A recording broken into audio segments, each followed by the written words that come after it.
Hello, everybody. This is Soli with Soli Speaks. Today we are going over co-parenting. Can it be done? What's with all the drama? How can we be step parents and be happy? How can the parents be happy? And where can we find this balance? I'm talking to a sister named Bridget, and she's spilling the tea. Yes, excuse my background. Like the boys had a whole sleepover, so now everybody's on the floor, and they're like they were up all night. So now it was in the morning, and they're like, I gotta go sleep. But alhamdulillah, they had fun. I like my kids to have sleepovers so that we can monitor everything that's going on. Hi guys. And you don't click subscribe to Marby's channel. Piggy will steal your brain. We're gonna leave on that note. Soli with Soli Speaks, but that's my girl because she's trying to give me some subscribers. That's high five on that one. Give me some love. Thank you.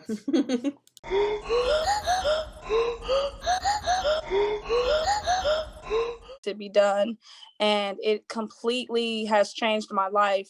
I love my stepchildren like I love my own, and it is very difficult when you get attached to children and you have to deal with the situation where you have to co-parent and you have to go into a situation where two parties may not agree with religious situations, may not agree with how you co-parent, may not agree with you just as an individual. So it's a very touchy situation, and that's one of the reasons why I want to talk about it, because we don't talk about it enough. And in the Islamic community, we know that there's a lot of blended families where it's blended, you know what I mean? And we do things that are a lot different from society, especially here in the West, in the United States, where things are very different. We're not under a Islamic law. We don't do things the way it should be done according to Islam, and so it becomes very, very difficult. It does. It does. I think I've been with my husband for 7 years, and Allah. you pulled out the caprice. It's the sign of kids. That's how you know. That's how you know, yo. If you don't got a Capri Sun in your arsenal, you're not a mom. You're not a mom. You're not a mom if you ain't got a Capri Sun. Yes. So for 7 years, and it was like an immediate. So I came in with my two boys, and I think it was an easier transition for him as a step parent because my two boys' fathers were not involved at all, and it wasn't because I was like their baby mom. It was like, you're not getting your kids. They just didn't. They just didn't involve themselves financially. So he agreed when we were going to get married that he was going to take care of my kids because my baby fathers or my ex-husbands, let me give myself that respect, my ex-husbands were not involved. Okay. And so to me, he had it easy because right.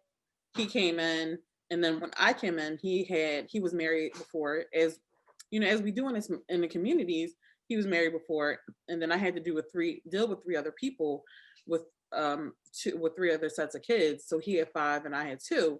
So altogether we had 7. Wow. And it was of course it was weird because all of them, you know, didn't seem to like me automatically, and I'm like, I don't know what I did. So and sometimes you don't do anything, just the way it is. But I'm a people pleaser, and that killed me. Like, I'm a people pleaser. That's a part of my personality. And a lot of people say, okay, you know, that's not a good thing, but that is a good thing because that's how I am. So because I couldn't help them like me, that was like a hurt piece. And it was like every 5 seconds, it was like, okay, I felt like it was my fault that, it was any issues. I don't want the sister being around my situations. And it was hard. And I'm like, yo, like, it's my fault that you can't see, like, it was that type of situation. Alhamdulillah, it subsided, but it was really hard in the beginning. Right. And you had mentioned that, your ex-husbands and stuff were, not really involved in their lives. So when you did get married to your husband and he took on that role as being their stepfather, it was a little bit easy, which is easy. Yeah. Easy. It's an easier situation. Everybody's situation is different. For me, it was the opposite. It was I was married to a man that wanted to be in his children's life, which Oh, is very different. Is really different because it's not the traditional and it's not the norm. It's usually the mother that's, you know, fighting, you know, to you know, with their kids, having their kids. Well, in this situation, it was different because I married a man who was who basically had custody of his kids. And well, it wasn't, well, technically, I take that back.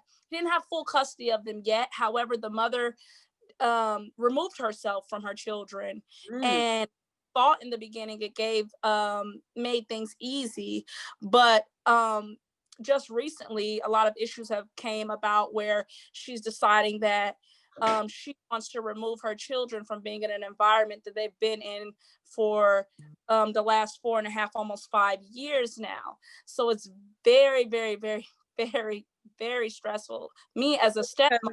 is it because of like religious reasons? Is it because of It's honestly, you know, to be just straight up forward, it's honestly about a mother being selfish in this manner. And I say that with all due respect because it's only bottles down to selfishness when you're thinking about yourself and you're thinking about the well-being and betterment of a child. mm, So if a kid is in an environment that you left them in 4.5 years ago because you felt that it was a best environment for them and it was something that you couldn't provide at the time, and you had an agreement that that the father was going to take on the responsibility of the kid because he has a wife that loves his kids, that loves my kids also. And so she allowed them to be with us. But just recently, the issue came up where it was she wants to snatch that away. is it like a visitation or is it the whole situation? It's the whole situation now. I mean, it's to the where we're actually in the process of trying to go and get full custody and things like that, for the simple fact that it's just what's best for the kids. It's Islamically what we should do. It's Islamically what my husband should do as a father, for he is the Muslim out of the two. And because we believe in Allah on the last day, we know that if we're raising our kids upon Islam, upon the hawk, then it's best that we fight for them to be in the home in which that environment is there. So that's just where we're at with things. Yeah, my one of my ex-husbands had apostated. So it was that Oh, so he was Muslim and then he turned out and then became Buddhist. So it was like he was like Shirky McShirk Shirk. So it was like ooh, beyond something. So it was beyond anything that I control. But he, like I said, understood the benefit um of his son being Muslim. So he lived his life. So having that absentee parent to me isn't as bad, but at the same time, it still hurt my kids. It still hurt right. because the rejection that they felt, and you know, so in co-parent and my husband, yes, he was I guess a replacement, or you would say that, but he was always there for them in every single way. But it was still that hole that they had to deal with themselves, and that was a Hmm. hard thing for a young child to deal with. Uh, Absolutely. so that's a hard piece because you see your son's hurting, but you can't do anything about it because Right. me nor my husband could relate to what they were going through because of Right. the fact that we both had fathers. Right. Our fathers were very involved in our lives, and the fact that we didn't have that understanding, the absentee father in our lives that affected us. I think it's my computer. Sorry. No worries. So I heard you mention, pardon me if I am interrupting you, no. mention that your ex-husband, your kid's biological father, had went apostate. And that, is a topic too, because It is. originally my stepchildren's mother she was Muslim at one point in her life, and she did agree with the laws of Islam. And she was, when my husband and her were together, when they had these children, before I ever was in the picture, she knew that they were being brought up Islamically, that they were being raised to be Muslims, and that they were Muslim. And that was very well known in the beginning, and it's very well still the same today. And so she also went apostate.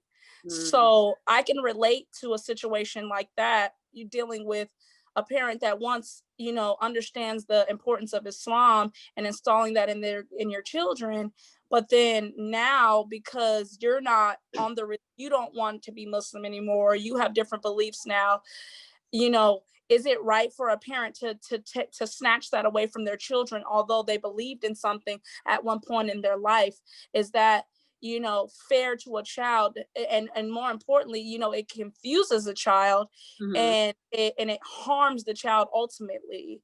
And So the problem, how are you guys dealing with that? Like, mentally supporting them for through the trials that they're currently going through? well, my husband's very, very, very knowledgeable in Islam, and very great when it comes to the kids. Although they do homeschooling, we teach them the Deen of Allah every single day. We talk to them about it every single day. We allow them to know, what is important, and, no matter what, we never turn them against their mother. You know what I mean? We always let them know that, their mother is always going to be their mother, and that your mother does have rights over you in Islam. And no matter what, no one's against your mom. But, if Allah says something, Allah is before your mother and your father and anyone else for that matter. So we install in them that they should obey what Allah tells us to do, and everything else should fall in place. Do you find that it's easy for them to accept that? It's been very, very challenging. It's been challenging because they're kids. They're like, they don't. and they also, what is the they oldest? love their mother. How old is the oldest one? Sorry, excuse me. My oldest is my son, my biological son. How does the oldest stepson, the oldest person? She's 8.5. She'll be 9 in April. That's a really, really difficult thing. It is. For them to accept, because they're still like at the age of like, mommy's right about everything, because they see the mom as the world. So that's a very difficult time, and it's a very difficult thing for them to accept. So what you guys are going through is pretty hard. You just got to see. It is very hard. And on top of the fact that, like I said, she's 8 years old, and I've been in her life for almost 5 years now. The youngest is 5 years old. I was in her life. I began being her step parent at 1.5 years old. She wasn't even 2 years old yet. So you have to understand the age and the time frame in which I've been in their life as a stepmother, and my influence on them. Go ahead. So it's very, very difficult, for a child that, they still know their mom, and what kid doesn't want their mother? You know what I mean? A mother bears a child for 9 months. That's why we have the rights that we have over our children. So, it's a very tough situation, because, like I said, what they desire their mother. You know what I'm saying? And we have to figure out ways. No one gives you a guide on how to properly deal with situations like this. You can only do the best according to what you know. So have you, before the fitness started, and the fitness, it means the trial started between stepmom, how successful were you guys in co-parenting? Because like, and what made it successful?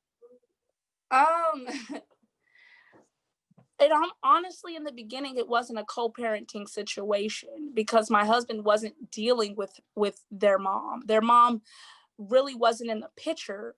She would come around after months and months and months, and we would try to explain to the kids that, mommy just wasn't in a good place right now, and that, we make dua for mommy, that, she's able to get to where she needs to be more involved. we wanted to co-parent initially, just their mom just wasn't available for Mm. us to do that. So it really wasn't for us at that point in time. It really wasn't a co-parenting situation because we just had the kids full time. Mommy wasn't in the picture up until recently. Yeah. Started to reach out, communicate with my husband, communicate with me, communicate through other parties in the family. So since she's arisen Mm. in the picture, the co-parenting situation has been almost nearly impossible. Mm. Only in our situation, not to say that that's all situations, and my specific situation is very difficult because there is a lot of not good communication when it comes to my husband and her. Hmm. So And do you think it would have been possible if she would have came in a different manner? So like I want to bring up the reality of the situation because co-parenting can be very, very possible. Well, like mm-hmm, I love to co-parent with my husband's ex-wives so that we can properly deal with this thing because I seen the turmoil that my stepchildren have gone through, you know, mm-hmm, between two households, having to choose one parent over the other or this and the other. And to me, it never had to be that way. To me, it should have been the parents being grown-ups and making decisions instead of having the kids make a decision and making it easy on them. absolutely. So I feel like co-parenting is there are, usually if divorce, the two parents get married again. So it's two parents, Mm-hmm. two families, and then we come up with a proper schedule. Everybody's, okay, I understand y'all were together, y'all have a baby together, so we gotta deal with this. So, let's do this. This is my household rule, this is your house rule, and we can work together and like collectively raise this child so we can not create animosity or stress within the children, but create Right. love because the more parents, the more love. That's my viewpoint of things. Is like, And okay, I agree. That's definitely true, and I even explained that to my children, my stepchildren, that everybody loves you. All of this is going on because we love you, and let them that's a understand. hard pill to swallow though. To say my mom's crying or my stepmom's crying, my dad's upset because you love me, then that's Mm, me, that's confusing. yeah, and I agree. And I and my heart desires that. My heart desires to have a relationship with their mother Yeah. because that's Hard what's best for everybody, all parties involved, and most importantly, the children. mm-hmm. But it's the reality is that if you're in a situation where everyone's not on the same page, it's always going to be an issue. When you have two Broken. I Muslims, think a lot of have to do with a lot of broken hearts. that A lot of too, broken hearts and the a lot person. of resentment, a lot of anger. Yeah, when I was in the position of having my child with like my oldest son Saleh, he was with his stepmom when when my ex-husband and his ex-wife were married. um I was angry, not because I wanted to still have the relationship, because I felt like he made my pregnancy the worst. It was like mental, it was like a lot of ill feelings. And Right. the fact that I felt mad, I was mad at him because it's like, how dare you decide you were going to be happy if you did this to me? Just I was destroyed. You destroyed my life. You made Right. my pregnancy hard. You did this, you did that. And you're in a death for 9 months. So it's like I was in the death for literally my entire pregnancy, and it was hard. And Mm, mm, it was like the worst. And I'm like, right. to make my life so hard, and then you want to find happiness, and I still had to struggle with as a single mother. I was angry. So Right. I wasn't legit. I was not making it easy. And I Right. look back on certain decisions, certain things that I said or made, um, and it wasn't her fault.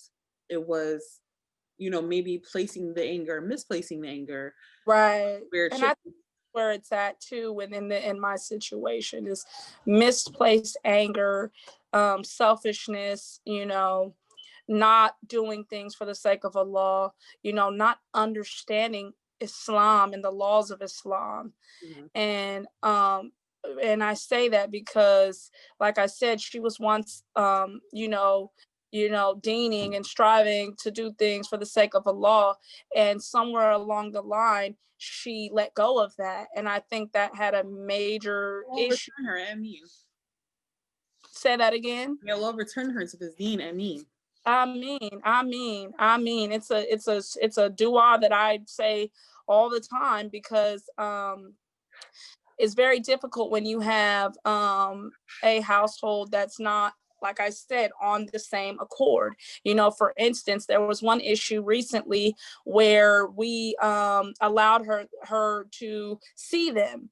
It was during a holiday time, which of course we do not celebrate. She knows that because, again, she was once a Muslim, so she knows this.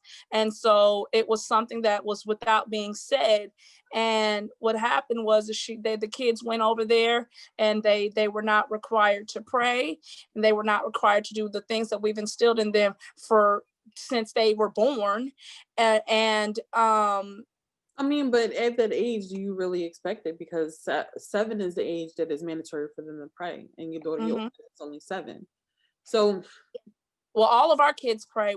All of our kids pray every single day with us. Our whole household prays together. It's something we've been doing forever. They know how to pray. They know the Al-Fatiha. They know what they're supposed to do, and ultimately, they love doing it. They have a lot of no, because they see us doing it. They see us cover. Like our girls see us cover. My daughter wants to wear hijab. That's something that's innate. So that's understandable.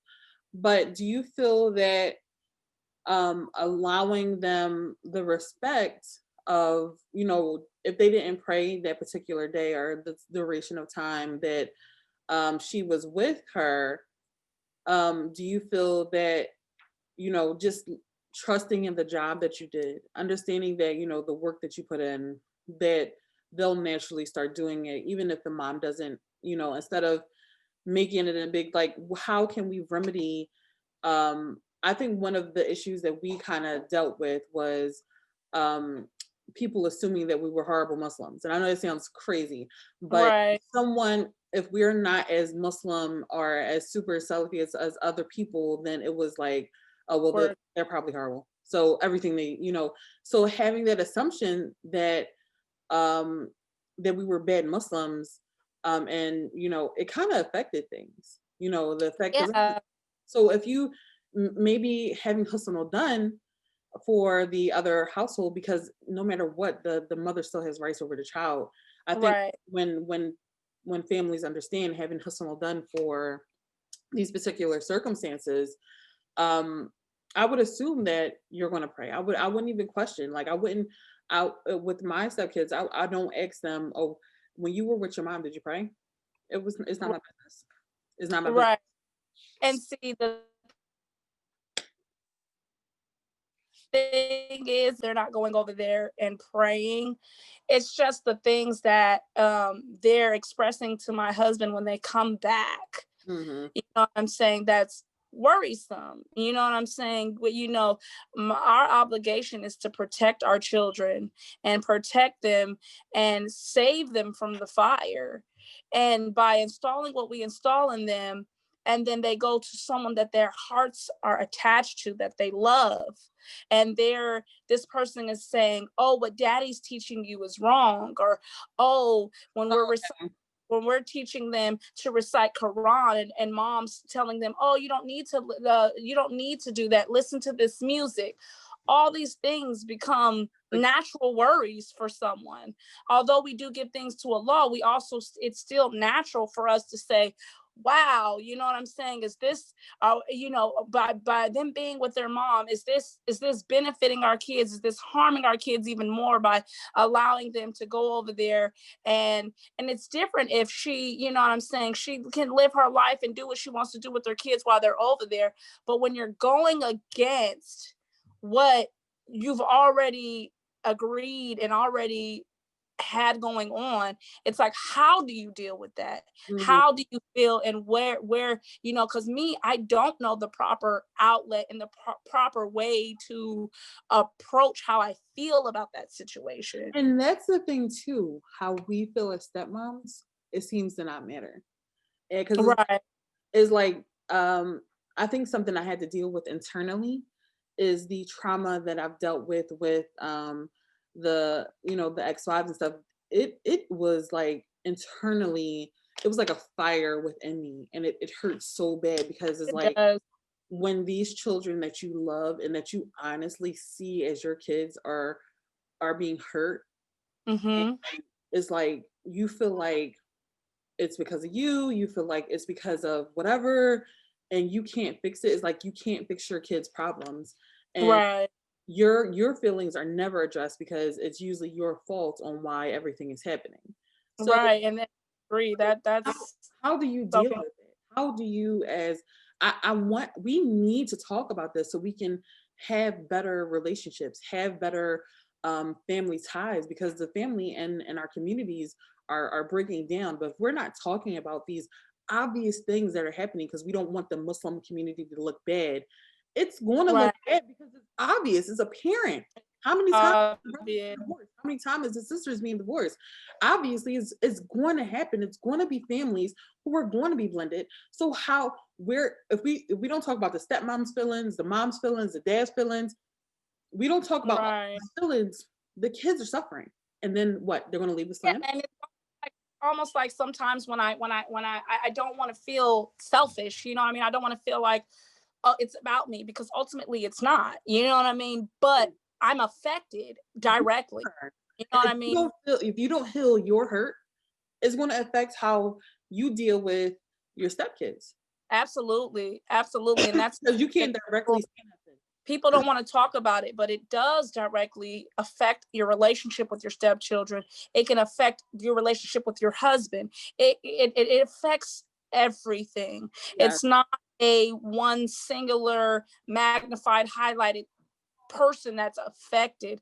It affects the whole household, and ultimately the woman in the household is the one that keeps the household together. For the instance, my foundation. husband is a provider. He's at work all day, every day. These kids are around me Oh all my day. goodness! I want to say one thing.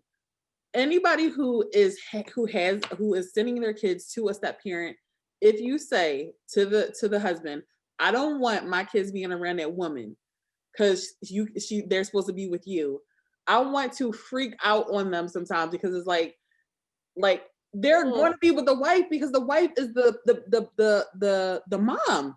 right. So you get what I'm saying? Like when they say, they don't need to be over there, because because they supposed to be spending time with you, not with her. That That is, that's a stupid, unrealistic expectation, and I just gotta say it. I do, because there's no way. thank you for saying it. Yeah, because I'm like, there's no way that you know, a step parent that's married to someone, Mhm. and we're talking about the Islamic community. There's no way that these kids are going to be here and they're not going to be involved with me. There's no way. There's absolutely no way. That's not even the proper way. That's not even what you should want or desire if you have a kid that has a stepmother. It's just, I don't see, you know, me, you know, and the reality is every person that life is deals with changes, people that outgrow people that you get divorced, have issues. It's a topic that is broad, is all day, and there's no way that you should not desire to want to be close to someone that is in your children's life, I, that you should try to put your own desires aside so that they are okay. yeah, I feel Everyone's like not blessed with that, yeah, and I realize that that is literally a blessing from Allah. It's also a blessing from Allah to be able to have stepchildren and care and love for them in the manner in which you love your own children that you bared. the thing about it, when you just said that, is like, you have horrible step parents. You have Absolutely. step parents who like, okay, I bought these cookies for my kids. You better not touch, because I don't know what your dad Oh, gonna do. You that's have those horrible parents. right. But if Right. you if you and your ex-husband are in a situation that you have that another woman is brought on and she loves your kids, she respects you as a mom, as a woman, as whatever, be alhamdulillah. Alhamdulillah, because not everybody has a situation. You got people who's going to mentally abuse your kids, do this, do that. But when you have that situation that Allah has blessed you, when this woman is treating your children like she's treating her own children, right, then why is it an issue? Right. She's trying to be their mom. For other issues, I am trying to be their mom. I am trying to be their mom. She's not their mom. I am their mom. Right. I am their mom. Understand that I am their mom. You are their mom. Yes, yes, they came from you. They have more rights, whatever the situation is. But let them know they have two moms now. Say, okay, you got more people to love you, boo-boo. And ultimately, when you work together, it's so beautiful. You know what I mean? It's I desire it. I want it because the reality is that we're blended. Because you know the Kufar ex-husband of mine. I try to co-parent with him too. He has like issues beyond whatever, but we gotta let Cat out the room. She's probably hungry. No, go ahead, girl. Be a mom. So when me and him co-parent together, it's nice. It's all right. He talks to his son. We make plans, but it's usually like on the low. It's his mom be starting fitness, but whatever the situation is. But I'm sorry. No, getting that benefit.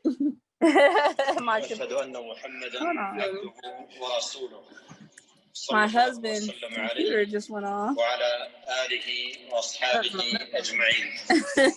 اللهم علمنا ما ينفعنا وانفعنا بما علمتنا وزدنا علما. Hold on, let us turn the computer off. ولا تكلنا. Sorry. I'm sorry about that, y'all. One of my kids out there playing games with me. So I think, all right, so let's do the perfect scenario. Okay. Of course, the perfect scenario is there is no divorce, but it's halal because Allah gave us the option of if it doesn't work, then we can get either a khula, we can get, the person can put us in, that whatever the situation is. So this happens. Let's set up a perfect situation in a scenario that co-parenting can work. Okay. What's your dream co-parenting situation, regardless of the person's religion? Because both of us with having differences, it's not as easy, but it can be done. And I know because what I didn't touch bases on is my children's father, because my children's father is in their lives, but not directly, not here every day. Okay, yeah, I get it. We on my end, when it comes to my biological kids and their father, I have a great relationship with both of my children's father. They both are not Muslim. However, they are very respectful to my husband. Let's mention that you became Muslim. When did you become Muslim? So let's talk about that a little bit. I have been Muslim for almost 6 years now. I took Shahada almost 6 years ago, and I've been married for 4.5 years. Okay. So and so that's just for the record, because so I wanted to make sure everybody understood. Right, so that you guys do understand that I did revert to Islam, and I say revert for very obvious reasons, because a lot of people, kind of get that, misconstrued onto why, because, I was born Muslim.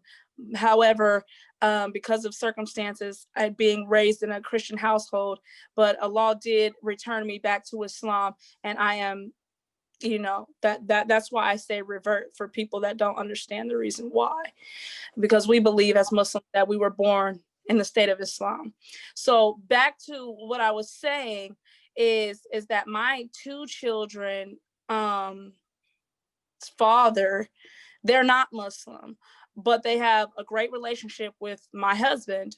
They have, they speak to them every day. They have respect for Islam, although they may not be Muslim, they may not fully understand, they may not have been guided to Islam. They still have enough respect to, you know what I mean, understand what's important for how we're doing raising the children.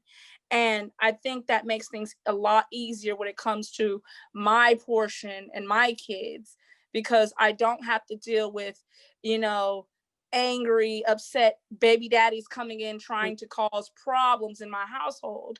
You know, they understand what we got going on, they respect it.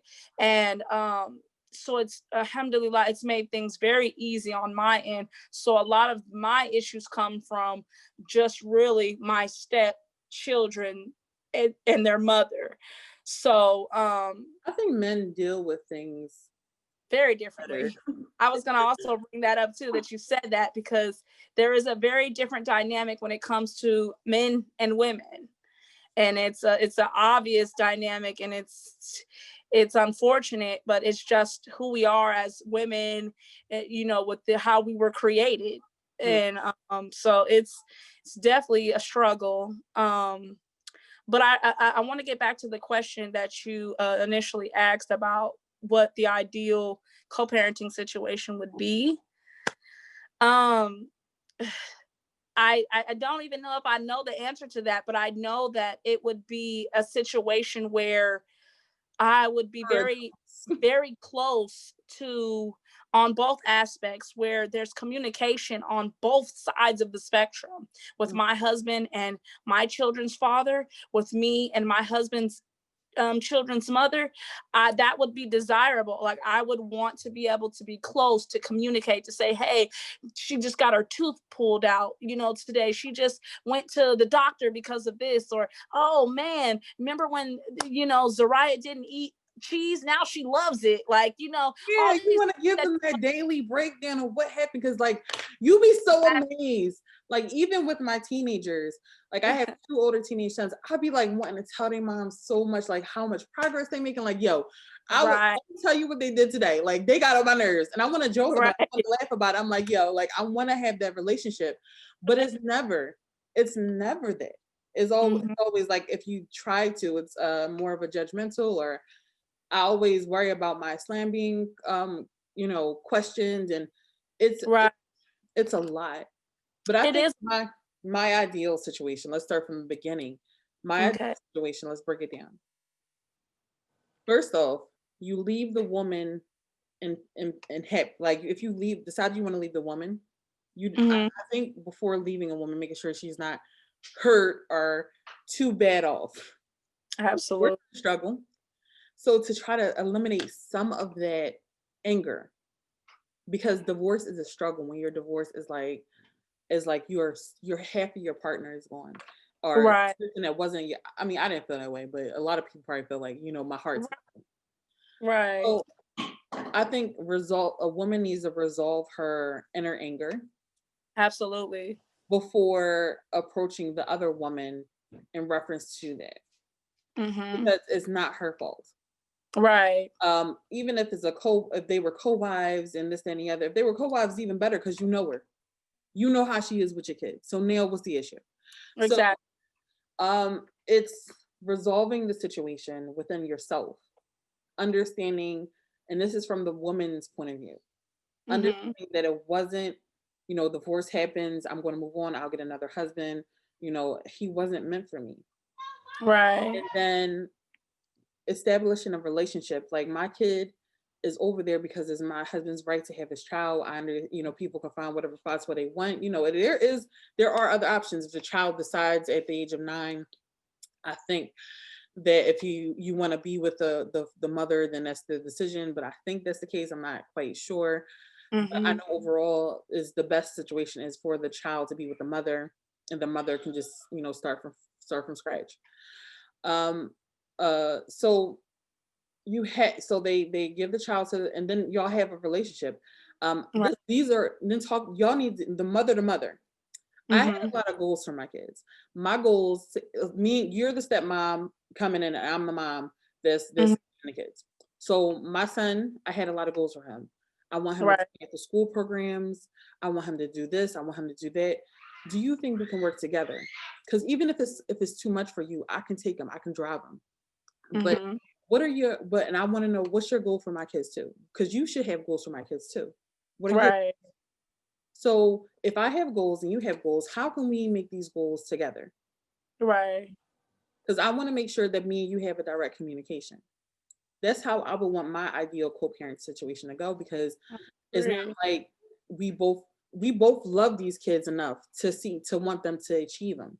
But Right. in our minds, your goal might be focusing on you know, having him finish, become Hafiz of Hadith or something. And Mm-hmm. my goal is for him to not only be Hafiz of Hadith, but always also have his secular education correct. Right. So how can we, because both of our goals is for our kids to get a Jannah. Mm-hmm. So how can we come together and make this work? Me and you as mothers, because you're taking them to the doctors. It's not the dad, because the dad's at work. Is you, Right. when they have a boo boo, who they gonna call? They're gonna call you. I'm not there. Right. So if they're hurt or if they have a concern, when I'm not around, you're their mom. So how can me and you create that relationship that I still feel connected to my kid, and you still have that connection with me? How can we not argue? How can we not do this? And you know what's crazy is that is a very ideal situation, you know what I mean? And I think that especially if you're both Muslim, um, there's only baraka in that. There's only been nothing but benefit to that, because ultimately, as both as Muslims, you guys' goals should be very similar. I mean, even if you guys have different things, ultimately you want the best according to Islam for your children. Mhm. But for and like I said, I would love that to be an ideal situation for me, but it's just and maybe some people can have comments and things that can guide someone in the right direction on the situation. But how do you deal with that when um when our values are different? How do you deal with coming to how would you approach someone that values are different? What if it's not the best case scenario, and you guys are on the same similar paths, but it's the opposite, where my desires is and my goals are different from your goals. You Mhm. know what I mean? If where my heart is I'm focusing on pleasing Allah and doing what I need to do for the hereafter. But what if I'm dealing with someone that doesn't even believe in Allah on the last day, and their goals aren't in that direction, So, or their goals? but what about this? What if our goals as mothers are the same? Not saying putting the religious aside, but Right. my goal as a mom is for you to love my kid. My goal as a Right. mom for me is for me to love my kid. Right. How can we maybe because you can't relate religiously, finding a way to go about it around that. So what are Right. our goals? What are our goals with this child to raise Right. you want her child to finish school, Right. and she wants her child to finish school. Child to finish school. Huh? Yeah, I said I'm sure she would want her child to finish school. So before putting the religion in it, because obviously the religion can't be something you guys relate on. So what are Right. obvious things that school, something you can relate on, after school programs? You can talk about how you can talk about those things, like what are your goals, and allowing this mother the respect. Well, Huh? allowing this mother to welcome you, you know what I mean? I think that's the struggle, is to getting in a place where I think your situation a little. welcome as an individual, you know what I'm saying? Because if someone is not open to the idea of being somewhat communicative Mm-hmm. for the child, where do you go from there? What if you've tried those angles? You've tried to relate outside of the religion. You've tried to work around all those things, and a parent, she's just not opened because she's so hurt and she's so in a place within herself that she can't allow herself to put herself in a position that's in the betterment and good of her own self. Mhm. You know what I'm saying? And because that can also very well be the reality. It You know, probably is a people have reality. internal issues that don't allow them to move forward. Hmm. I mean, I think therapy needs to be involved, but at the same time, who do we go to as Muslims to have therapy with with this very, very unique situation? Because it's not like the person is, you go to a man, y'all have to sit down, y'all talk about this. She's not Muslim. Right, right. So is she okay, so my question is this.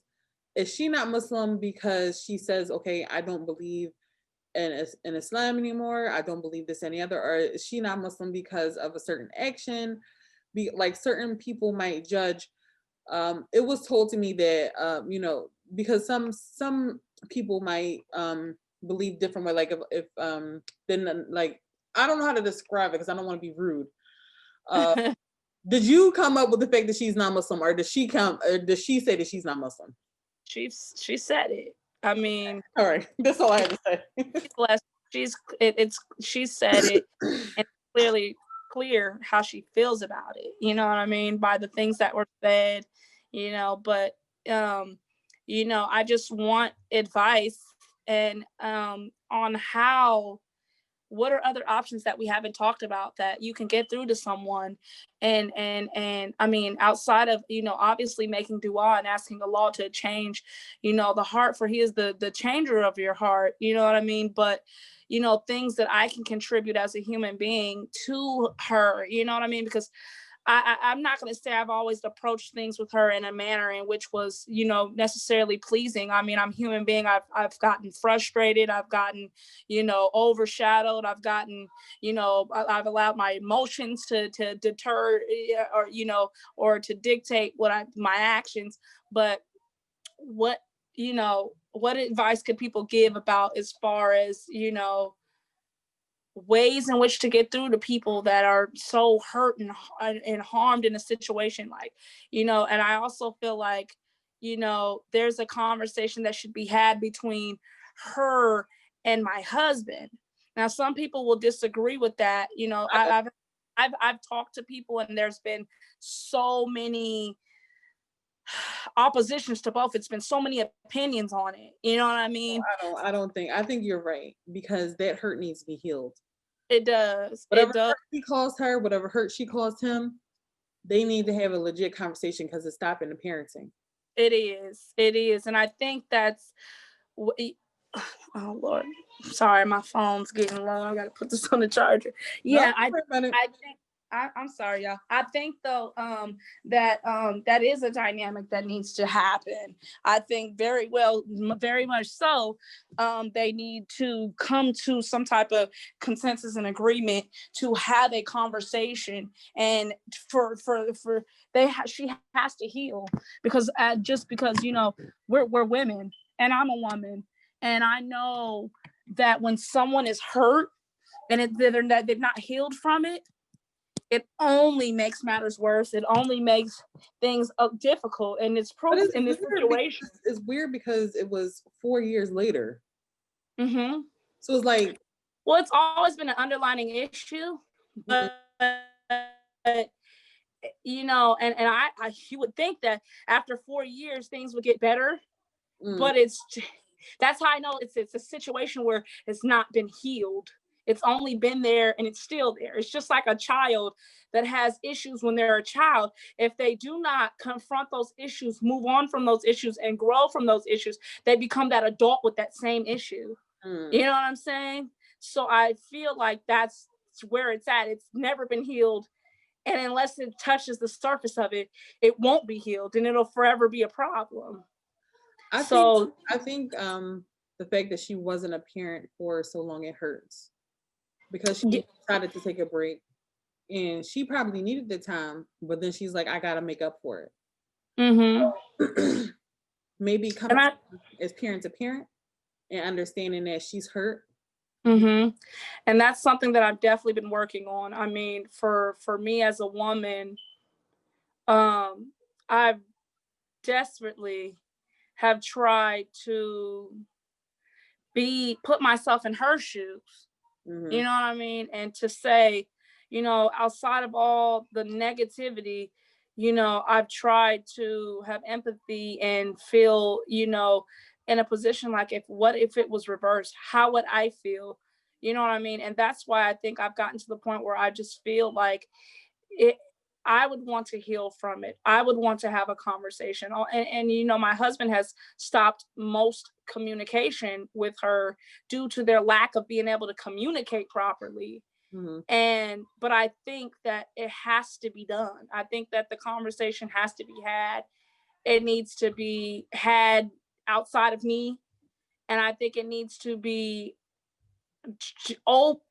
open-minded in addressing how it's affecting them both as individuals, and figure out how they're going to come together so that the hurt can be moved on. You know what I mean? And that's the advice that I feel for myself. And I've also talked to other people about it. And like I said, I've gotten different responses, you know what I mean? Sometimes And giving people advice is hurtful sometimes too. absolutely. Because they don't Absolutely. know your situation for real, for real. I can Mhm. relate to your situation, like, because I've been through it. But Right. at the same time, And I think that's why this platform is important too, because by being able to express certain situations, we can find you find that it's so many people that are very similar in the same situation, that has either been in this situation and has overcome it and have found avenues and ways to make things work, mhm, or those who have not, that are still going through it like me and trying to figure out what's the best option. it's hard, but after every hardship, there's an ease. And Absolutely. what we do is we are patient for the ease, because I remember going through the thick of it, and it was to the point that I felt that my we were so afraid that we were going to lose them, and it was all because of me. And I'm like, I felt like I couldn't even breathe without making a mistake. Right. Like, so to me, so the kids love you, but they love their mom and they want to please their mom. So Mm-hmm. they want to please their mom. So to me, I feel like they make them make a choice, either Right. make them look bad for me so I can feel better, Mm-hmm. or you're telling me you don't love me anymore. So it's like you're making the truth. You love her more than, it's like an internal conflict that I don't think the other moms understand that they're putting the kids through.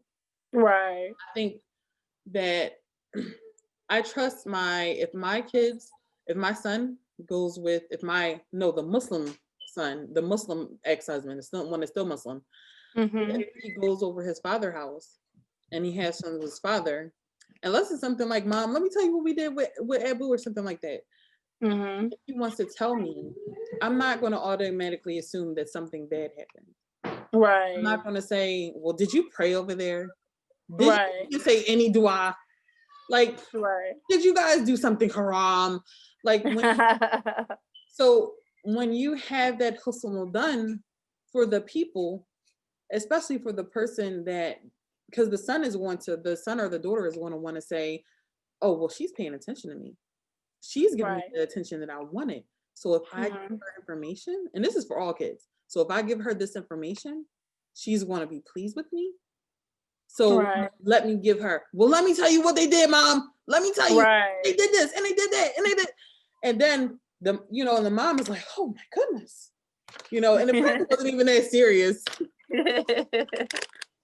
So I think that before we go into it, we as mothers need to acknowledge and accept the fact that we have jealousy, and it's fine. We're about, Mm-hmm.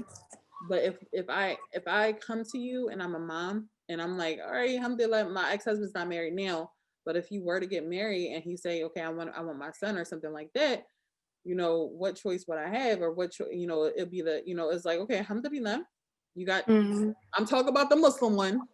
So Right.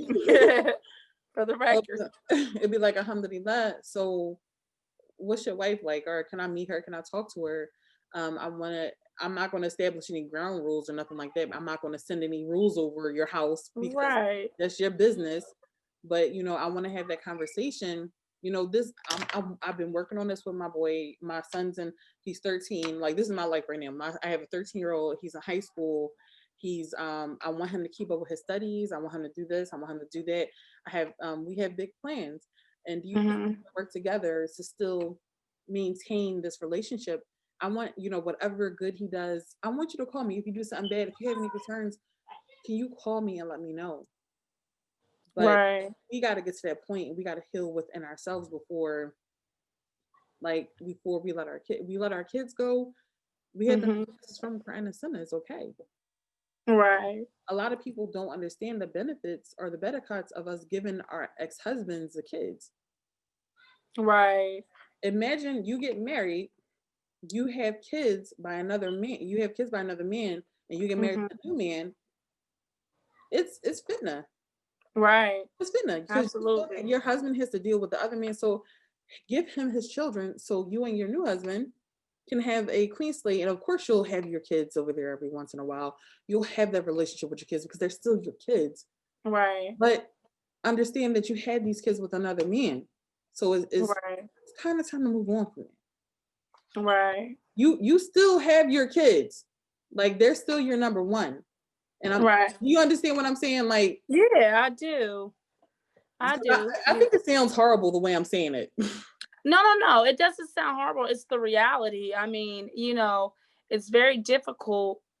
It's just a very difficult situation. No one tells you how to deal with it. You know what I mean? And the best way that you're gonna deal with it is, it's just tough. You know what I mean? For me personally, it's a tough situation. Inshallah, things will get better. You know what I mean? Things will change and transpire in the way that they should. It seems hard. It seems hard now, but you are not given anything you can't bear, even though internally you want to rip your hair out because it's like your kids are being threatened in a way. Right. But it's going to work out. So Inshallah. Just keep it strong through eye. And after this passes, you have to understand that the kids are still going to love you. You're still going to be mama number 2, so it's not going to be an issue with them. They're resilient. Right. So alhamdulillah. Yeah, absolutely. Alhamdulillah. So let's talk about business. What you do? Yes. Let's talk about it. I'm a small business owner. I have a henna business. I do henna. All right. I love what I do. Some people may see it as something very simple. I see it as something very large. It gives me the opportunity to express myself through art. It gets myself close to just being personal, getting I just love what I do. I do it on my children. As you know, I have 4 girls, so it's something that I do all the time. They get sick of it, but I love it. And it's Hadra's Henna too. So if anybody's watching this, go follow me. I'm on Facebook, Instagram, Pinterest, Yelp, everywhere. And here currently in Atlanta. But yeah, I started a small business about almost 2 years ago. And I do things from just a random party occasions to Eid celebrations to weddings, whatever you desire. And like I said, I love what I do. It's a very lucrative business too. A lot of people don't understand. A lot of people that aren't familiar with henna, like a couple of my family members, they're like, well, why a henna business? Why? And I'm like, for one, it's something that I actually enjoy doing. I love it. I think it's so beautiful. It's a way to express yourself. It's a way to show beauty. And like I said, it's also very lucrative. You know what I mean? I make bulk henna paste for people that have events and parties. And okay, you can ship it. Can you ship it places if you make these? Absolutely, I can ship it anywhere within the U.S. I haven't got to ship out of the country or anything yet, but inshallah someday soon, inshallah.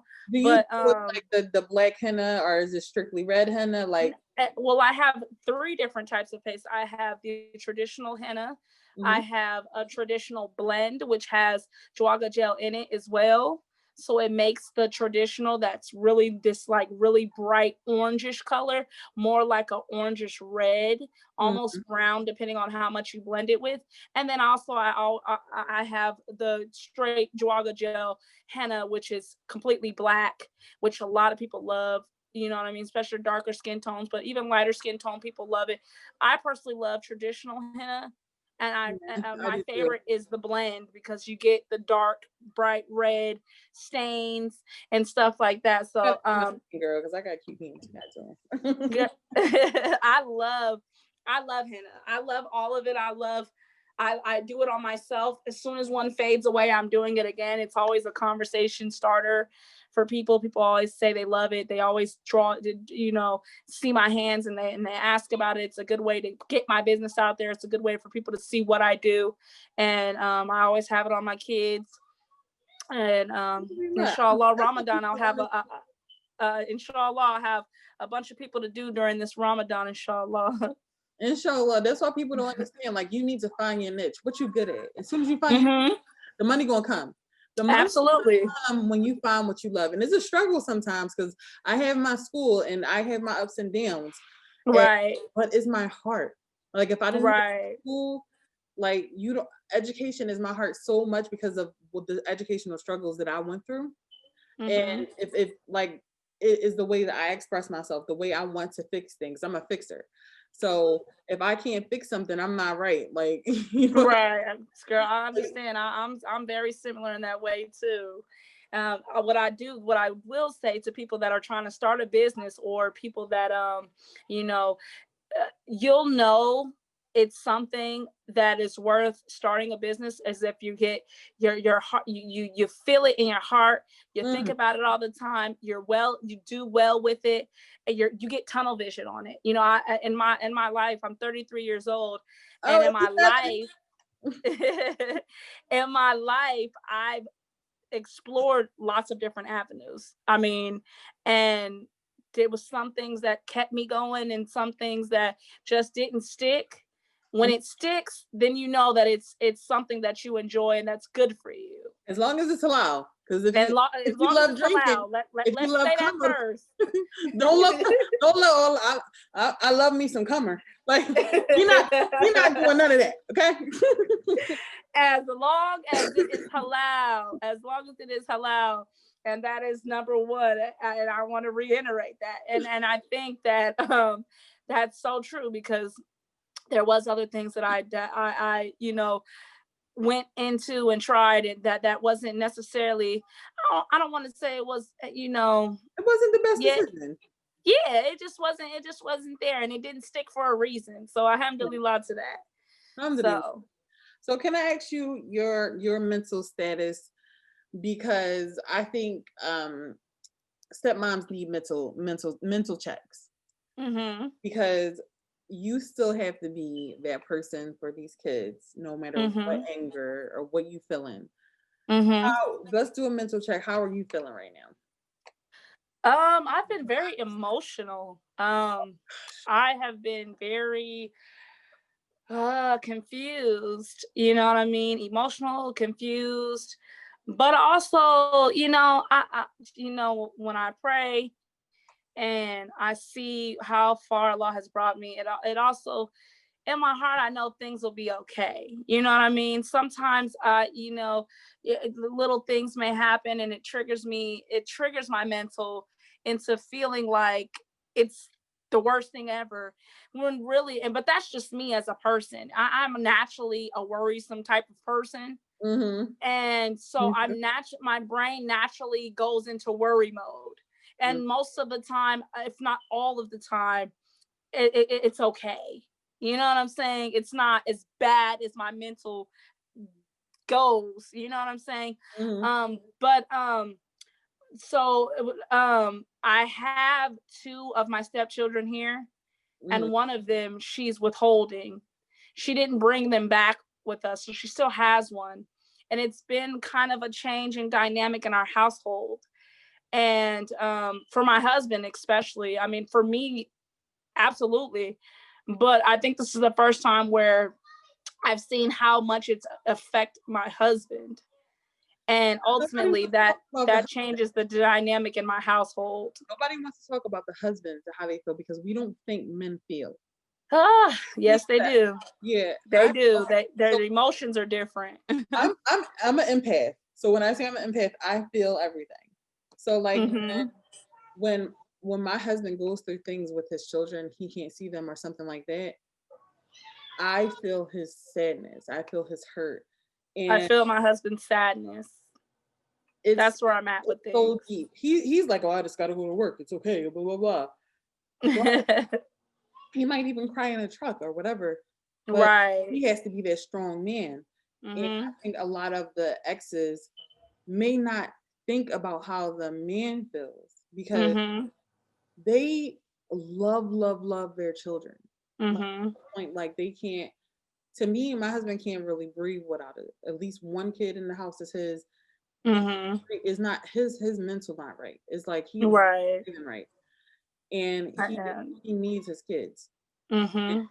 the And a dynamic, man does need their children. yeah, I don't think it's right for any man to not have, to not have their children. It's just not right. I mean, if Allah blessed you with the children, then you should have a right, just like the mother. The mother may have more rights, but like you said, I know from my experience too is that the dynamic of who my husband is changes when his kids are not he's around. happier. It's not like he's walking around like I hate you guys. Like Right, right. it's like a light that's brought back into his heart because he's like, I can Yeah. finally be that And father. you can tell, especially as his wife. You know Yes, what I mean? you know, Even the kids may not realize it, but I do. we notice the nuances. I've been Mhm. told, I've been told that sometimes the stepfathers are better, and I'm like, when I was told that, that hurt my heart because I'm like, Right. you You don't don't want to. see, you don't You see. don't want to hear that. No, it's not that I don't want to hear it. It's like you don't see the repercussions because you can't Right. tell a child that a person that they didn't come from is better than the, The person that biologically had yeah. them. So the Yeah. so I and when of course the men are not going to say anything because they have to be the hard, tough exterior. But I know when he's hurt. I know when he's having difficulties, Mhm. and they have to be that strong and they have to pretend that it doesn't hurt. But I know they cry in the dirt, and I know that Mhm. they can't be that for because they had to be that emotional strength for us. Right. Absolutely. So Absolutely.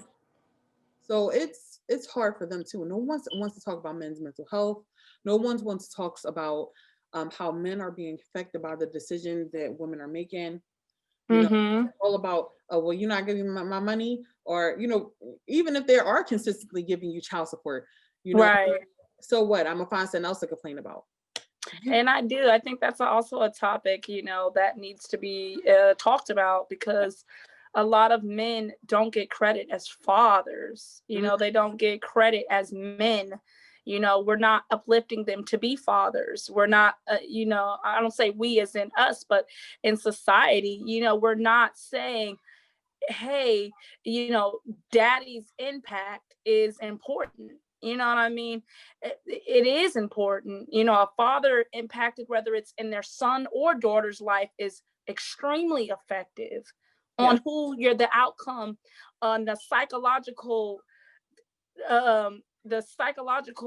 way a child is brought up and their thinking process and their love process and the way they deal with men and everything has to do with a relationship between a daughter and her father and even a yeah, son and his father. yes. He teaches them how to be a man. He teaches them this. He teaches them that. Right. I'm legit. A daddy's girl is the best wife.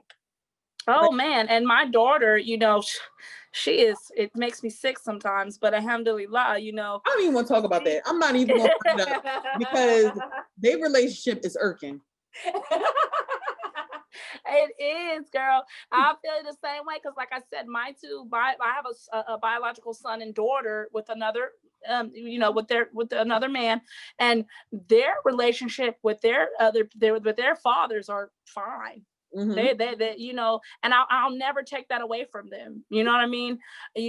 As long as he's respecting what I have going on, I won't have any need to. And alhamdulillah, that's how things are. You know what I'm saying? But I strongly feel that the topic of, Blended fathers being families. around should be magnified. Oh You my know what I gosh, mean? yes, the fathers, blended families. We're not talking about this in the community. And because I know I'm going to get a whole bunch of flack because I'm talking about this, that, and the other, I made a point that I don't care anymore. I see Mhm. our community is bleeding from the heart right now. And because We we're are. talking about these specific topics, and you talk to the imams and everything is, and alhamdulillah. No, we need to be about talking about this, breaking it down. How It needs to be. if somebody's getting divorced, then maybe we should start counseling, not for the divorce relationship, but for the next step of the families that are going to be created, because the mom is going to get married, the father is going to get married, so they Mhm. need to have a counseling session. They need to do this, they need to do that, because it's Right. divorce. It's And okay. it's about communication, Yes. and it's about communication. It's about healing. And Mhm. that's why I think it was so important that you brought it up, because if there are situations that are not healed from any outside source, any outside party that's not in one, it's always going to be a problem. And if the only way you can heal and the only way you can get through those things is by arising the conversation, by being open-minded, by talking about it, by, Yes. what I'm saying, getting uncomfortable, getting emotional, having these conversations, Yes. listening to the other person, allow the other person to speak, truly listen to them. You know what I'm saying? And sometimes it doesn't even have to be about a response back, just to understand what the person is going through and here. You know what I'm saying? I think And I think I that get is a that. major part of the problem, is that Yes. people aren't communicating well. People don't, we don't even, we don't, as society, we don't even know how to properly communicate.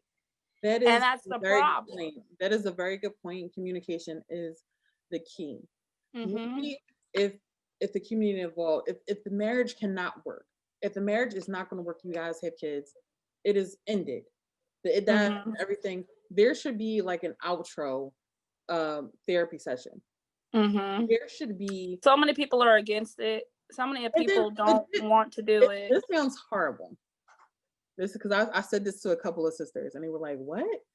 But I was thinking like before my kids get married, I want them to have a prenup. But the prenup, listen to me. Just listen to me. Okay. Prenup is nothing, because if we live in the United States, the prenup, That's a conversation. that's a conversation. So if the Mm-hmm. prenup is Sharia law, Mm-hmm. everything, we're not doing any alimony, we're not doing any, like, just in case the divorce happens, because Allah, Mm-hmm. you don't know what the heck is going to happen. Yeah, that's true. The divorce happens, Allah forbid. My kids Mm-hmm. have, as my boys are protected, they get their kids. Mm-hmm. The sister gets her 3 months of payments. Mm-hmm. She gets this, she gets that. She's paid for breastfeeding. She's everything that's in the Sharia that is Mm-hmm. legislated for the woman and the man to get is signed. Mm-hmm. And everybody, when Mm-hmm. I said it, they was like, "What's wrong with you, sis? You need to fear Allah." And I'm like, "Well, look now. So look, well, Well, I mean, that's not an unrealistic expectation, considering that we are in America. if we was I mean, overseas in Saudi, it's automatic. It is not exactly. automatic. So now you can take Exactly. this, you can do that, blah blah blah. I Mm-hmm. can get child support. Men then don't complain about child support if you wasn't a Right. signing a prenup, because you wouldn't worried about the child support if the child was with the man. Right. So It's not far-fetched, like I said, because I mean, like I said, if we go to a predominantly Muslim country, it's already there. So, I don't disagree. You know what I'm saying? I think it's great. I think, I don't see anything wrong with it, because like I said, I mean, other countries are already there. Yeah. So why not install that in here? I mean, if we want things to, and if you're Muslim, you know, we want things to be according to that anyway. So where's the problem? What is the problem lie? I don't know, because it's new. It's like you're already into the Because assuming that people are so used to things being outside of what they originally do, outside of their comfort zone, yes, and that's but the problem. I'm too out of the box with it. I'm crazy. I'm the crazy one. So I like it. You know what I mean? I think that it's an intelligent way to think, especially if you're Muslim. I mean, protect my kids. I want to protect my daughter. I want her to have what she needs. mhm. You know, we have these contracts. Not even, it doesn't even have to be a particular prenup. We're to sign the marriage contract. Mhm. People sign their marriage contract. They marriage contract be mad light. It'd be like one page. Or if you sign the marriage contract, Mine was. they're notarized, it's legally binded. So can we get these marriage contracts legally binded, and we protect our daughters and our sons? So Yeah, because people don't understand. A lot of people don't want to think about it. I've had conversations with people, and they're like, "Oh, it doesn't matter about being legally married, and as long as you're Islamically married, and you don't need all this and you don't need yes, all that." I But feel I that mean, one. but I mean, because I'm both. I'm Islamically and legally married. You know what I'm saying? Some people I know that they're not legally married, but they're Islamically married.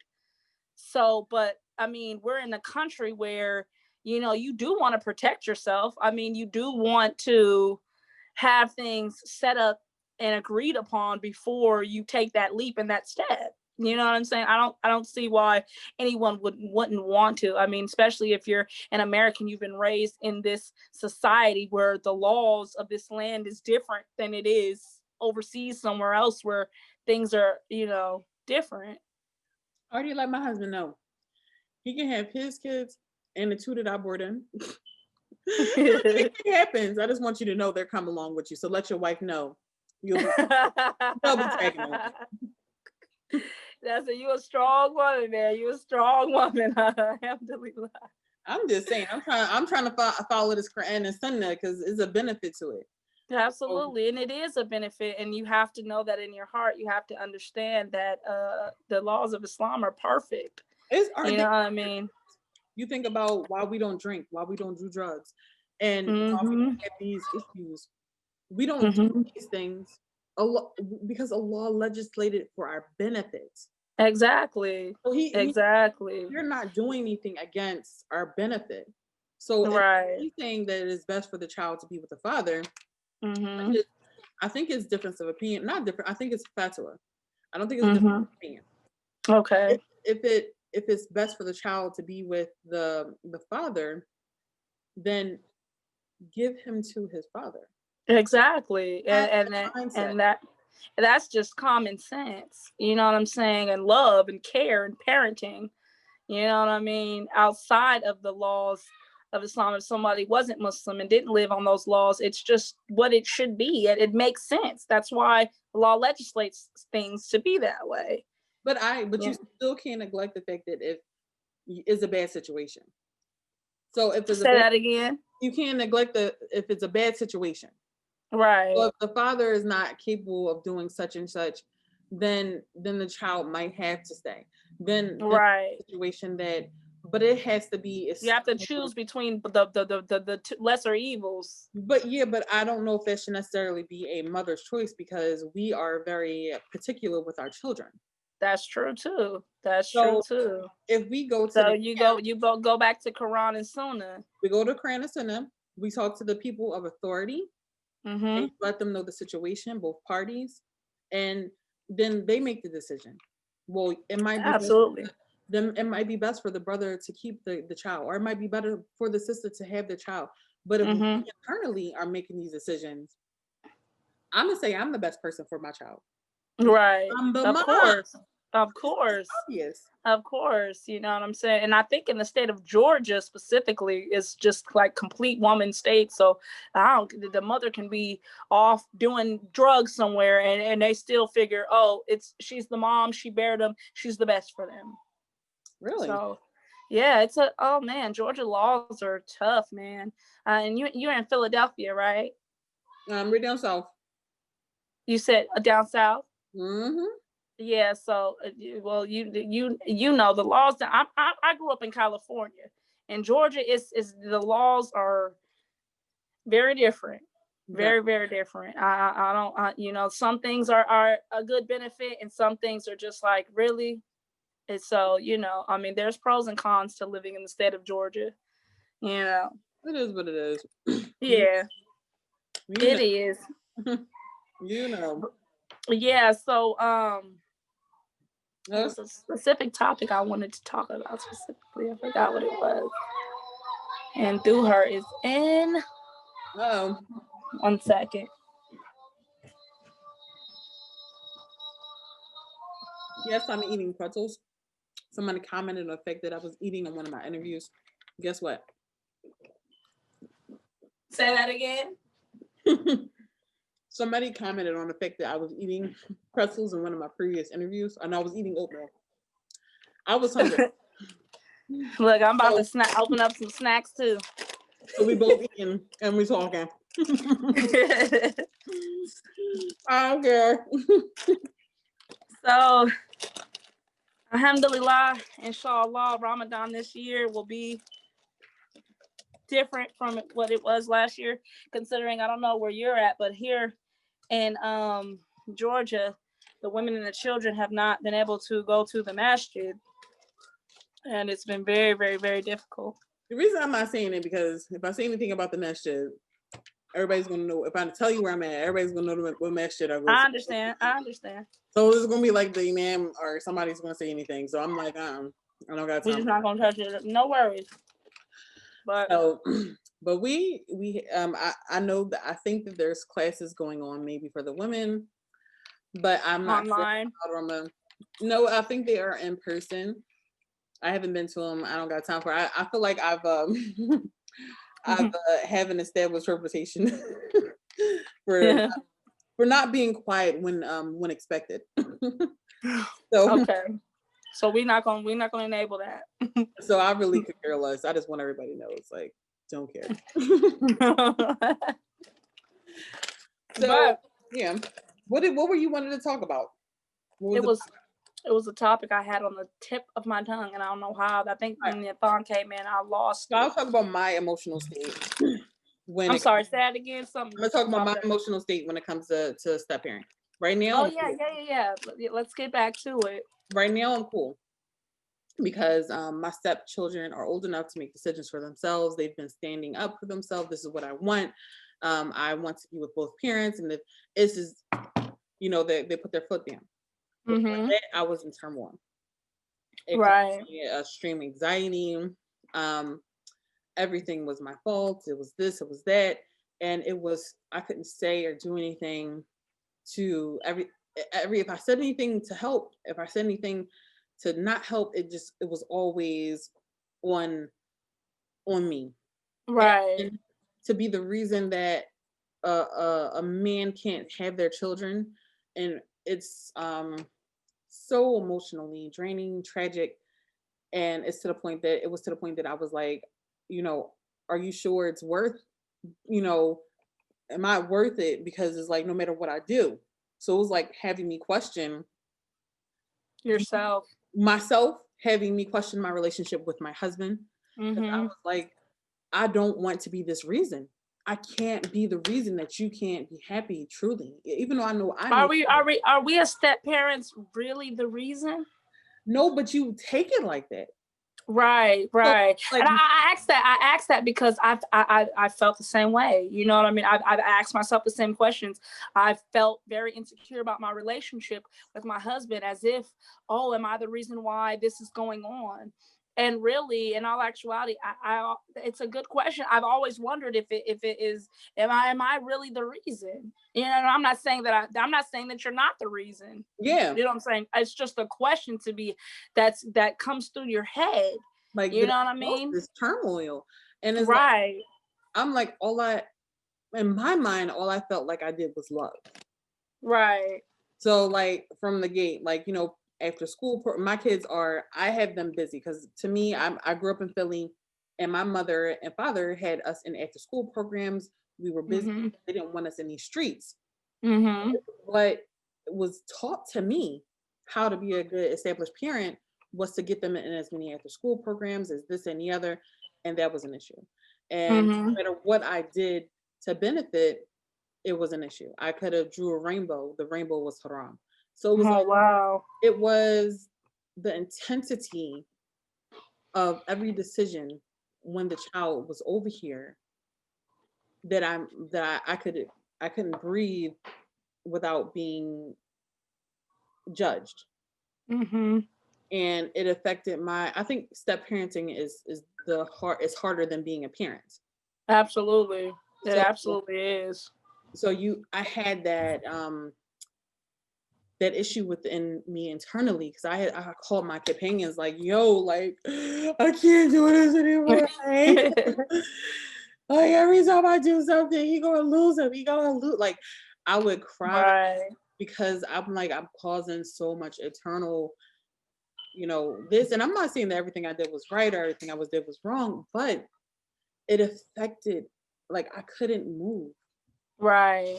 And Right. it was to the point that a letter was written to a prominent sheikh, like, trying to, one, I don't know, it was this is hard to say because I don't want to bring up old baggage, but it happened and it was my experience.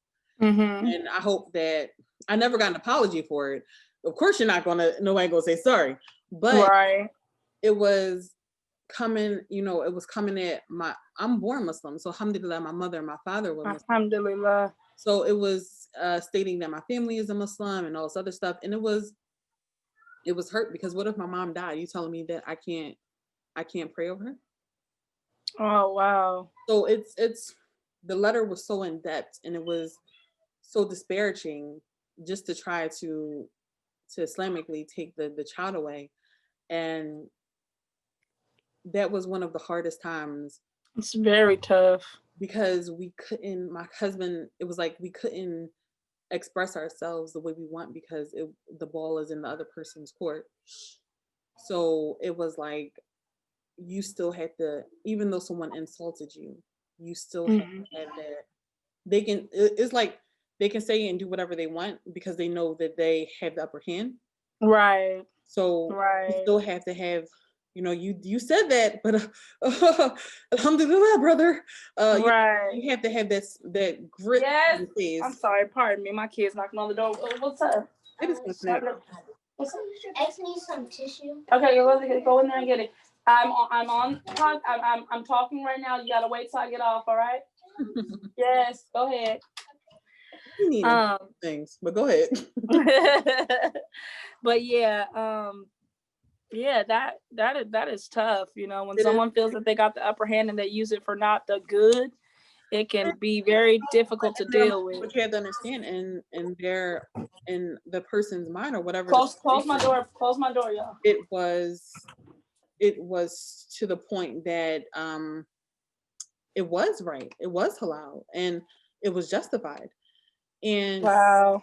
still, even though I knew my husband was hurt, it was like, to not be able to properly or defend your family. It was so hard for us that period of time, and we're just like, you just had to smile through it. You're just like, oh, I know I want to say so much, but you gotta make the walk through it, man.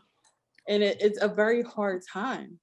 Mm-hmm. And I think that the other families have to understand the turmoil that they place on the father or the other step family, because I think it's not discussed at all, because the other family, oh well, I don't care what happens to them because I'm the mom and I'm the real caretaker.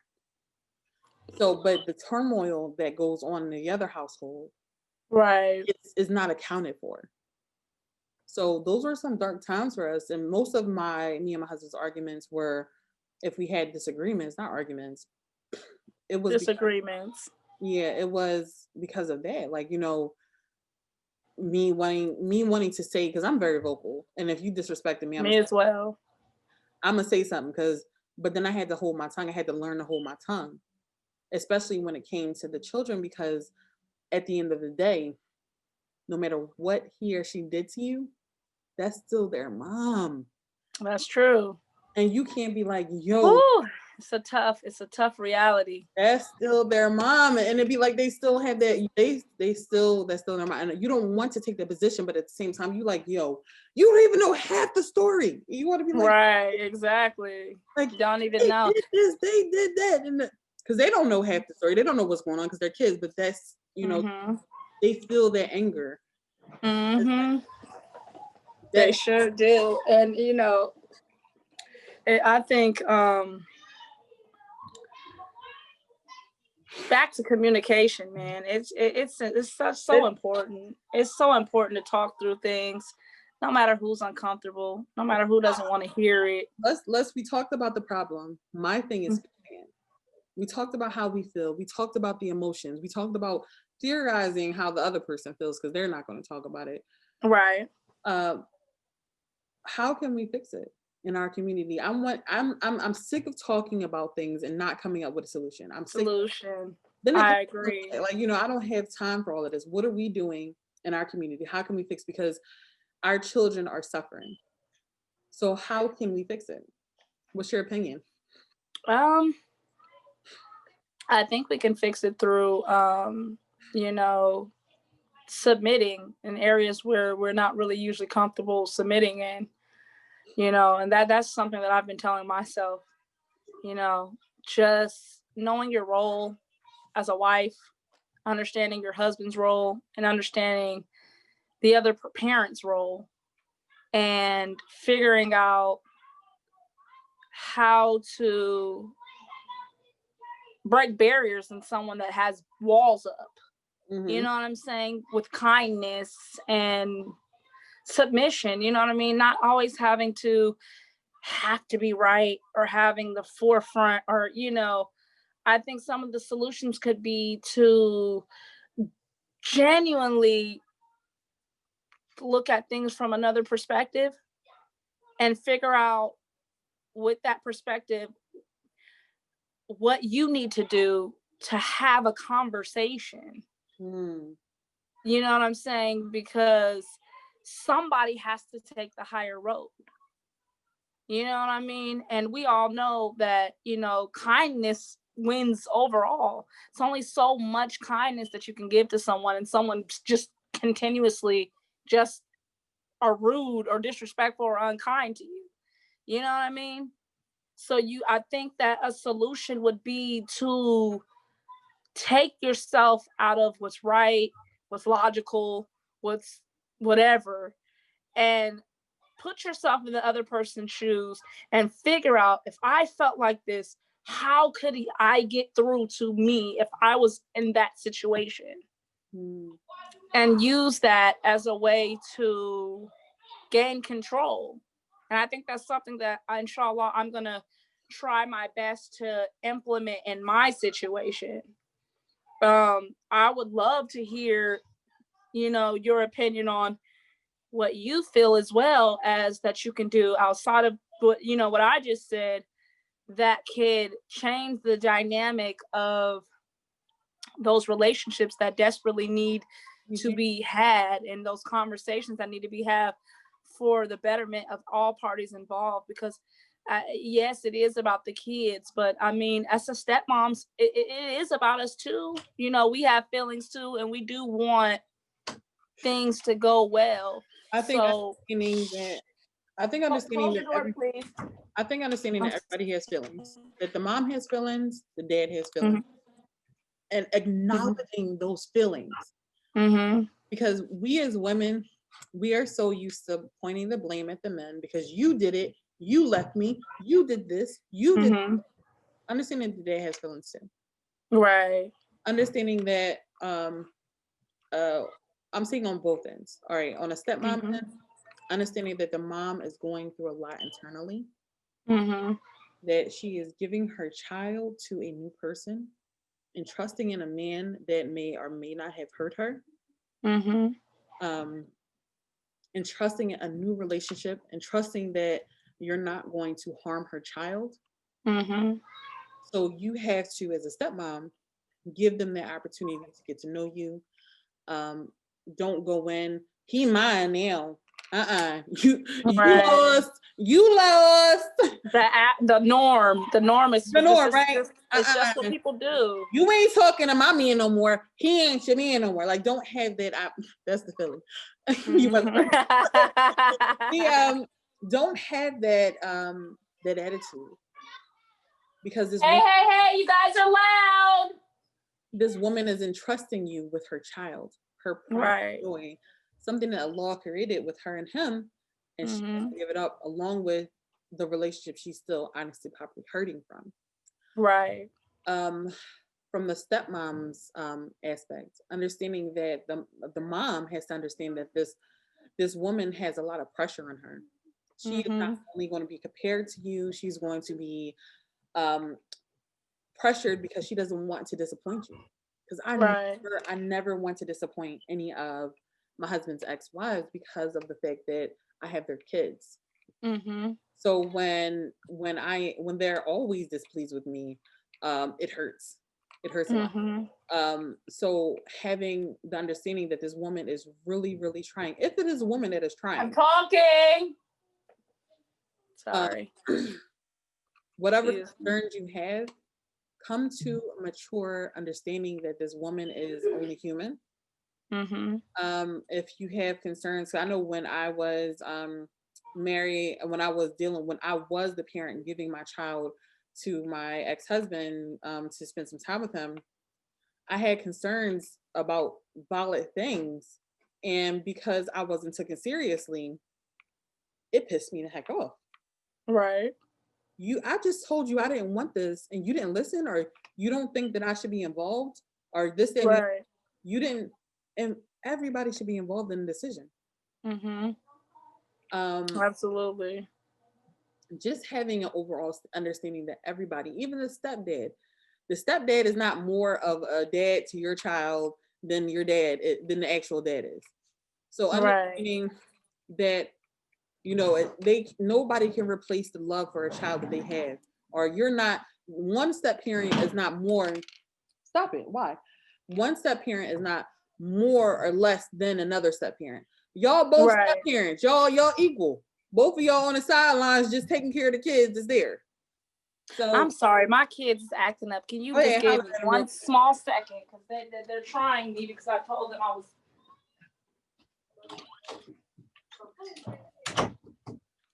You gotta do this sometimes, because you gotta be like, let me tell these young boys the truth. Yes. What do you want?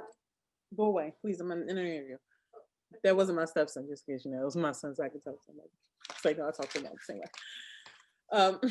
No, I want everybody to start asking questions. I don't care. I care how I'm viewed, but at the same time, it's like, I know that I'm like, everybody's going to be having negative thoughts or whatever, because she's talking about this obvious thing that's making the community look bad.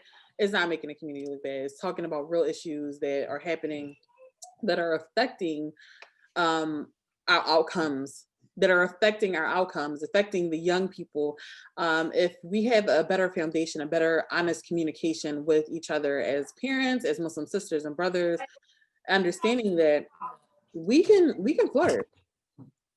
So if we're not ever talking about these situations, then what's going to happen? Sorry about that, y'all. No, not a problem. Mommy duties. So, and I think if we have the open, and ultimately remember that if we can after we feel our feelings, and we can put our feelings to the side and acknowledge it, is at the end of the day is about the kids, and the more love kids have, the better. Like, I agree. You can still be the mom, but understanding now you got two moms, so what?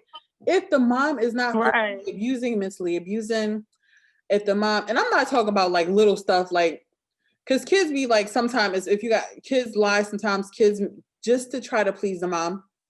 And so, Absolutely. And that's something that is a topic. It's a topic because sometimes, a kid's always going to want to please their mama. You know what I'm say saying? whatever they want. Oh, she did what?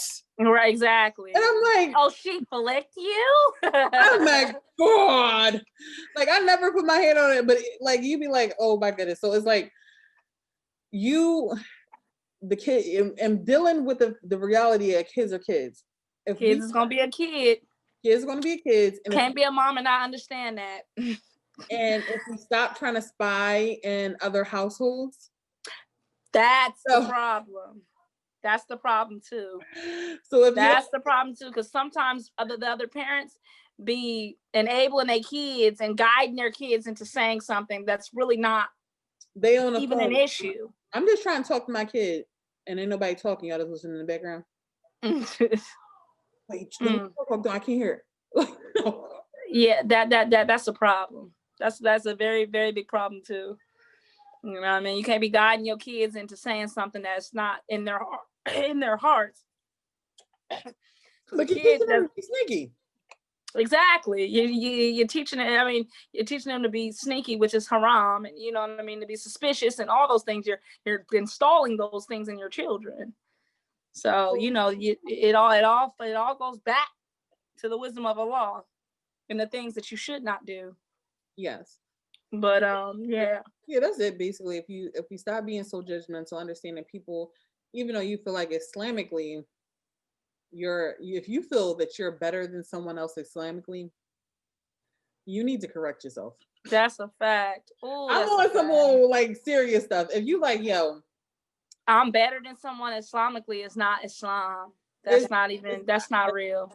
That's not real. Because if you don't humble yourself to understand that everybody makes mistakes, everybody may, if somebody's on a may not be on an Islamic level as you, like stay still maybe stronger than other things, but it's like exactly judge each other Islamically. Don't be like, she ain't on it. She's shot right. to pieces. I don't trust her with my kids. She ain't going ahead. I'm praying. Oh, girl, she got on a kima. Where her niqab at? Don't judge them. I mean, it's real issues out here. It's real problems. It's real problems. Dumb stuff, and I'm like, if we can get over this little dumb idiotic stuff, we don't got to live that life. We don't have to be. It. We can go ahead and live our life and be as happy people as ever. You get your kids this like have an established time and don't break the time. If y'all want to go overseas, it needs to be in a family situation. Y'all go absolutely. I want my sons to go overseas with me. This is the man talking. In this school, that school. I'm gonna have them this, that, and the other. Break it down to the woman that you're about to take her kids away from her. She's not going to have them, so it can be a transition. Absolutely, and that's so real. And the men can't be petty either, because they be I'm talking. Because some men be like, yeah, I'm gonna take my kids because you ain't doing it right. Right. You shot the pieces. I'm gonna take them overseas. Like you can't do it that way. You have to have a mature conversation, and y'all again having a conversation about the goals that you have, because a Muslim, everybody should be comfortable. You know what I mean? Everybody should have a sense of security, because ultimately as human beings, that's what we want. We want to feel that if I make this decision, I'm going to be secure with it. I'm going to feel safe with it. I'm going to be okay with it. And if everybody doesn't feel secure and safe, then the problem starts. And I think that's important. I think everybody should have a sense of security when they're communicating about children, when they're communicating, when you're co-parenting, when you're a stepmom. And don't think that your kids are better than anybody else's kids. So absolutely not. That's absurd. Don't feel like when my kids is over there, don't tell them that listen, you my kid. Don't be like them, or don't do this, or don't do that. Now, alhamdulillah, I haven't had to deal with that. I'm not sisters who have complaints, who have told me, when the kids come over, they have this sense of entitlement because my mom told me that's a problem. Better than your kid, so it's like, and that ultimately that brings division between the children, and that's terrible. That you definitely don't want to bring division between children. Mm-hmm. You know what I'm saying? It's already bad enough that there's division within the adults, but to Yeah. drag the kids into it is just low. It's low. Is very low. Don't be like, And I feel sorry for them kids, girl. Because when they girl, get that's not right. Especially if you're raising little young Muslim men and Muslimas. Woo, to have division, that's a disaster. That is a disaster for their future, for their sisterhood, yes. for their Islam, for everything that they stand for. You know what I mean? To have division against your stepchildren. I mean, between your stepsisters and brothers. Yeah. You know, you don't want that. You don't want to open them avenues. You know, and may Allah guide those who are dealing with those things. Yeah. I mean, and we have to talk. Guide us all. We have to talk about this because divorce is common. Mm-hmm. Families are common. Mm-hmm. A brother most likely is going to marry a sister with children. Mm-hmm. Because if you marry an older sister, she has children. If you marry a new shahada, most likely she bore children from Jahiliyyah. Mm-hmm. If you marry a sister without children, the brother probably got kids. So mm-hmm. It's more common. It's more the norm than not.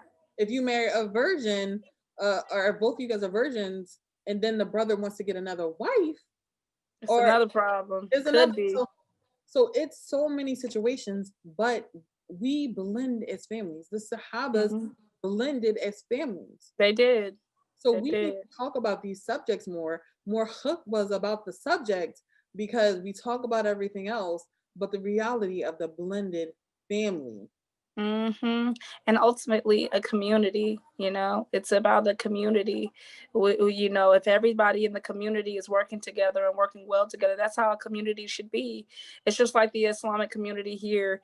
You know, a lot of, I know a lot of sisters, and my husband knows a lot of brothers, and, you know, we got people that are, you know, marrying the brother's daughters, and the sons is marrying and because it is a community, and ultimately that's what we desire and what we want, because why not be you know, have this, for instance, like my husband can have a brother that he sits in the classes with, and he's a student of knowledge just like my husband, and he's been around him all the time, and, you know, he has a daughter, and my husband, he has his son, and, you know what I mean, ultimately, you know, you're close to this man. So it's about, I say all that to say it's a community.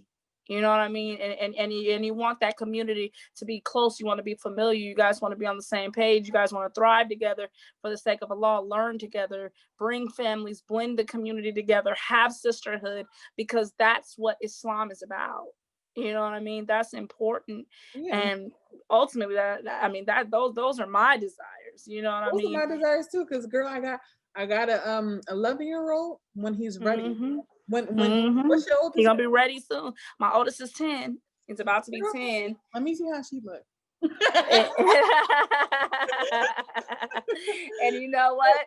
You know, this is another, a little bit kind of off subject, but not really. But, you know, we as mothers, we're grooming our kids to be wives and husbands. Yes. Because we want to protect them and keep them safe from sin and from everything that is going on here in the dunya. And we know that that preparation for marriage starts now. You'd be absurd. You would be extremely foolish to think that grooming a child to be a good wife, especially Islamically, and not groom her now. I'm grooming my kids. My youngest is 5. I'm grooming her to have domestication skills. I'm grooming her to cover up for the sake of Allah and to make sure that she protects her chastity. I'm grooming her to have good manners. I'm not, I say her, but I say all, because I have 4 girls and 1 boy. You know what I'm saying? I'm grooming my son to, you know what I'm saying, to understand how, and, you know, my husband, for him to understand how he has to deal with the woman. You know, all those things start now. I mean, there's no such thing as, you know, because a lot of people in a lot of people outside of the Islamic community, like family members that I have, too, inside the community too, they be tripping. Yeah, that too. You right. You right. And they feel like, oh my God, what grooming her to get married? She's only 12. Like, excuse me. According to Islam, you know what I'm saying? Once she has that menses, she should be already in the preparation. Once Should have they see already hair, and been once the boys see hair down there, they're okay. in. Exactly. They're one. Exactly. Exactly. And I don't know about, everybody's age and puberty sessions is different, but I'm just gonna say my son 10 years old, he about to be 10 in February, and hair already down there. So what am I saying? What am I doing if I'm not preparing him now? You know what I'm saying? So Alhamdulillah, Allah has blessed me to have brought on, because I just met you today. I just met the other sister the other day. Allah has blessed me to, with this platform, to have people who speak the truth, and have people who are bringing the good light to the deen. So alhamdulillah, I'm so glad that you're talking about this. alhamdulillah. I'm so glad that you ain't shout out talking about my boo boo going to finish college first. No, Boo boo going to come home pregnant. it's maybe Oh wait, she's stopping a little bit. She gonna come back. Hold on. Let me check right now, see if there's any questions. Y'all need to ask some questions. I don't know what's going on. Her connection stopped. Hold on. She might need to start it over. I'm about to kick her out and bring her back on.